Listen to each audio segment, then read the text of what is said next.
সুপ্রিয় দর্শক, আসসালামু আলাইকুম। আসলে আমাদের সস্তা অ্যাগ্রো ফার্মের আমাদের যতগুলো গরু আছে, এই গরুগুলো নিয়ে মূলত আমরা একটু বিপাকে পড়েছি। আসলে এই বিষয়টা শেয়ার করার জন্যই মূলত আমি আসলাম, কারণ অনেক সময় আমার মতো অনেকেই ভুল করে থাকেন। কারণ এই ভুলগুলো না করার জন্যই আমি আপনাদেরকে বলার জন্য আসছি যে আমাদের এখানে যে গরুগুলো আছে, আমরা গরুগুলোকে পর্যাপ্ত পরিমাণ খাবার দিতে পারছি না। আমি খামার তৈরি করার পূর্বে আমরা ঘাস লাগিয়েছিলাম, কিন্তু আমাদের যেহেতু এখানে অনেকগুলো গরু আছে, কিন্তু এই গরুগুলোকে খাবার ব্যবস্থা করাটা একটু দুর্বিষহ অবস্থা হয়ে গেছে। কারণ যে পরিমাণে এরা খাবার খায়, আমাদের আইডিয়া ছাড়া বেশি খাবার খায়। তো আমরা যে খাবারগুলো লাগিয়েছিলাম, আসলে এই খাবারগুলো উৎপাদন হয়ে সুমূল পাচ্ছে না। এই জন্য আমাদেরকে এখন খাবার নেই। আমরা বিভিন্ন জায়গা থেকে ঘাস, কাঁচা ঘাস, বিশেষ করে কাঁচা ঘাসগুলো কিনে নিয়ে আসছি, কিন্তু এখন এমনই একটা অবস্থা যে আমাদের আশপাশের বিভিন্ন জায়গায় কাঁচা ঘাসগুলোও নেই।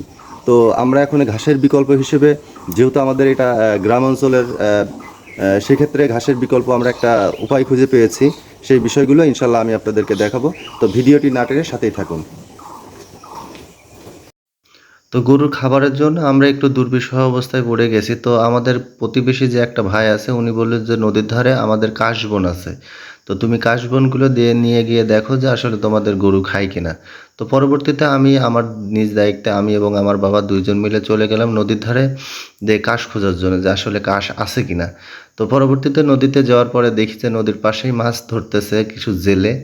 তো ভাবলাম ওখানে গিয়ে দেখি কি মাছ। আসলে মাছটা ওরা এখনো জাল ঝাড়ে নাই, এই জন্য আমরা মাছ দেখতে পারি নাই। তো পরবর্তীতে আমি আপনাদেরকে দেখাবো। তো এখন যেটা দেখতে পাচ্ছেন, আমাদের এই নদীর প্রচণ্ড বৃষ্টি হওয়ার কারণে এখানে নদীটা ভেঙে গেছে, যে বালুর বাঁধ দেওয়া ছিল সে বাঁধগুলো ভেঙে গেছে। আর এই নদীর মাছগুলো এরা বিভিন্ন জায়গা থেকে এসে এরা নদীতে মাছ ধরে। তো পরবর্তীতে আমি এবং আমার বাবা দুইজন মিলেই কাশ খোঁজার কাজ শুরু করে দিয়েছিলাম। তো খুঁজতে খুঁজতে আমাদের বাড়ি থেকে অনেক দূরে যাওয়ার পরে, আমাদের খামার থেকে অনেক দূরে যাওয়ার পরে, তো আমরা কিছু দূর অনেক বিস্তৃত এলাকা আছে, যেহেতু এটা আমাদের নদী মাতৃক এলাকা, সেক্ষেত্রে ওখানে প্রচুর অনেক বড় একটা চর পড়ে, আর চরের মধ্যে বড় ধরনের কাশবন থাকে। তো খুঁজতে খুঁজতে অনেক দূর যাওয়ার পরে আমরা কাশবন পেয়ে গেলাম। তো কাশবন পেয়ে যাওয়ার পরে আমরা ভাবলাম যে অবশেষে আমরা চলে আসলাম আমাদের ঘাসের যে বিকল্প, যে বিষয়টা আমি আপনাদেরকে বলেছিলাম। যেহেতু এটা আমাদের নদী অঞ্চল এলাকা, সেক্ষেত্রে আমাদের নদীর উপরে যে বালুর চরগুলো থাকে, এই বালির চরে আমাদের এই যে দেখছেন আপনারা, যে এখানে এটাতে বলে কাশবন। এটা আসলে এভাবেই হয়, এটা আগাছা হিসেবে আমাদের এলাকায় পরিচিত। তো এটা কাশবন। আমরা এই কাশগুলোকে কেটে নিয়ে গিয়ে আমাদের গরুকে খাওয়াবো, দেখি আসলে আমাদের গরুগুলো এইগুলো খায় কিনা। আর যদি খায় তাহলে আলহামদুলিল্লাহ, প্রায় আমাদের এখানে অনেক পরিমাণ আপনারা দেখতে পাচ্ছেন নদীর চর যেহেতু, এই সামনের দিকে আরও অনেক, প্রায় অনেক হাজার হাজার একর জমি খালি পড়া আছে, কিন্তু এইগুলো আমাদের এলাকার মানুষ খাওয়ায় না। কারণ তাদের অল্প দুই একটা গরু পালে, মূলত তাদের ঘাসের অভাব হয় না। আর যেহেতু এটা আমাদের অনেক গরু, সেক্ষেত্রে ঘাসের যোগান দিতে পারতেছি না। এই জন্য মূলত আমাদের এই ঘাসগুলো বা এই কাশগুলো আমাদেরকে নিতে আসা। আসলে রোদের কারণে আমি তাকাইতে পারতেছি না, কথা বলতেও একটু বেগ পেতে হচ্ছে। তো যাই হোক, আমরা এইগুলোকে কেটে নিয়ে গিয়ে আমাদের গরুকে খাওয়াবো, এবং এই গরুগুলো আসলে এইগুলো খায় কিনা, এগুলো ইনশাল্লাহ আমি আপনাদেরকে দেখাবো। অবশেষে আমরা কচি কচি কাশগুলো পেয়ে গেলাম। তো পরবর্তীতে আমি এবং আমার বাবা দুইজন মিলে কাশ কাটা কাজ শুরু করে দিয়েছি। এদিকে আমার বাবা একটু পিছনে ছিল, আমি আগে আগে চলে এসেছিলাম। তো আমার বাবাও এসে পৌঁছায় গেছে, এবং আমার বাবাকে বললাম আমি একটু ভিডিও করি, আপনি একটু কাশ কাটেন। তো পরবর্তীতে আমার বাবা খুব দ্রুততার সাথে কাজ করতে পারে, যেহেতু তার অভিজ্ঞ আমার থেকেও বেশি। এই জন্য আমার বাবা এবং আমি দুইজন মিলে কাশ কেটে আমরা এই কাশগুলো খামারে নিয়ে গিয়ে প্রসেস করব এবং মেশিন দিয়ে কাটবো। কাটার পরে আমাদের গরুগুলোকে দিয়ে দেখবো যে আসলে আমাদের গরু এই কাশগুলো খায় কিনা।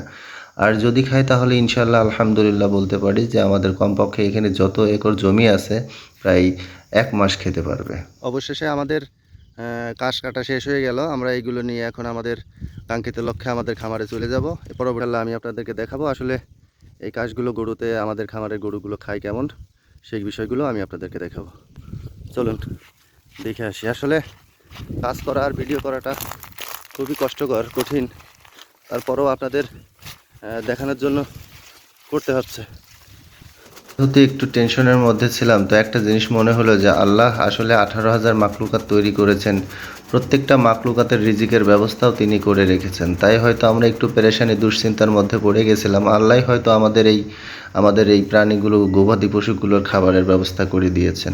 তো যাই হোক, আল্লাহর উপর ভরসা রেখে সব কিছু কাজ করলে ইনশাল্লাহ সফল হওয়া যাবে। তো যাই হোক, আমরা এখন খাবারগুলো আমাদের গরুকে পরিবেশন করছি, দেখি আমাদের গরুগুলো খায় কিনা। তো যাই হোক, খাবার দেওয়া দেখে যে গরুগুলো শুয়েছিল সেই গরুগুলো দাঁড়িয়ে গেল যে আসলে আমার জন্য হয়তো খাবার নিয়ে এসেছে। আসলে ওদের জন্যই আমি এত কষ্ট করেছি, আমি এবং আমার বাবা। তো যাই হোক, আলহামদুলিল্লাহ, এই যে আপনারা দেখতে পাচ্ছেন, আমরা আমাদের অল্প কিছু কাঁচা ঘাস এবং খড়, সাথে এই যে কাশবনের যে কাশ কেটে নিয়ে আসলাম, এই কাশগুলো মিক্সড করে আমরা কাশটা বেশি দিয়েছি, ঘাস নেই যেহেতু অল্প একটু ঘাস দিয়েছি। তো সব মিলে যখন আমাদের খাবারের পাত্রর মধ্যে দিয়েছি, আলহামদুলিল্লাহ আমাদের গরুগুলো খুবই ভালো মতো খাচ্ছে। তো এভাবে যদি খেয়ে থাকে তাহলে আমাদের আর কোনো সমস্যা হবে না। আপনারা সবাই দোয়া করবেন ইনশাল্লাহ। অবশেষে আমাদের গরুগুলো সেই কষ্ট অর্জিত কাশ নদী থেকে নিয়ে আসলাম ইনশাল্লাহ। সেই কাশগুলো ইনশাল্লাহ আমাদের গরুগুলো খাচ্ছে খুব ভালো মতো। তো যেহেতু ভালো মতো খাচ্ছে, সেই ক্ষেত্রে আমাদের ইনশাল্লাহ ঘাসের কোনো প্রবলেম হবে না আশা করি।